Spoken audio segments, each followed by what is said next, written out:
નમસ્કાર દર્શક મિત્રો, આપ જોઈ રહ્યા છો નૈત્રી કવરેજ. હું છું દિનેશ ચૌહાણ અને હવે વાત કરીએ એક એવી મહત્વપૂર્ણ મુલાકાતની જે ભારતની સંરક્ષણ શક્તિ અને આત્મનિર્ભર ભારતના વિઝનને વધુ મજબૂત બનાવે છે. પીએમ મોદી સુરતના હજીરા સ્થિત L&T પ્લાન્ટ પહોંચ્યા, સ્વદેશી ટેન્ક અને આધુનિક યુદ્ધ પ્રણાલીઓનું કર્યું નિરીક્ષણ. વડાપ્રધાન શ્રી નરેન્દ્ર મોદી પોતાના સુરત પ્રવાસ દરમિયાન હજીરા ખાતે આવેલા વિશ્વવિખ્યાત લાર્સન એન્ડ ટુબ્રોના આર્મર્ડ સિસ્ટમ્સ કોમ્પ્લેક્સની વિશેષ મુલાકાતે પહોંચ્યા હતા.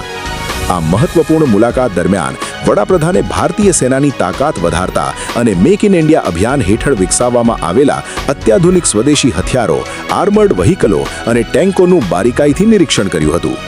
લોખંડી સુરક્ષા વચ્ચે પીએમની મુલાકાત. વડાપ્રધાનના આગમનને પગલે સમગ્ર હજીરા વિસ્તાર અને L&T પ્લાન્ટની આસપાસ ચુસ્ત સુરક્ષા વ્યવસ્થા ગોઠવવામાં આવી હતી. મુલાકાત દરમિયાન પીએમ મોદીએ સંરક્ષણ ક્ષેત્રના ઉચ્ચ સૈન્ય અધિકારીઓ, વૈજ્ઞાનિકો તેમજ કંપનીના અગ્રણી એન્જિનિયરો સાથે સીધો સંવાદ કર્યો હતો. તેમણે ભારતીય સેના માટે તૈયાર કરવામાં આવી રહેલી અત્યાધુનિક સેલ્ફ પ્રોપેલ્ડ હોવિત્ઝર ગન્સ, આર્મર્ડ વાહનો અને અન્ય આધુનિક યુદ્ધ પ્રણાલીઓ અંગે વિગતવાર માહિતી મેળવી હતી. ભારતીય ટેકનોલોજીનો વૈશ્વિક સ્તરે વધતો ડંકો. આ પ્રસંગે વડાપ્રધાને જણાવ્યું હતું કે આજે સમગ્ર વિશ્વ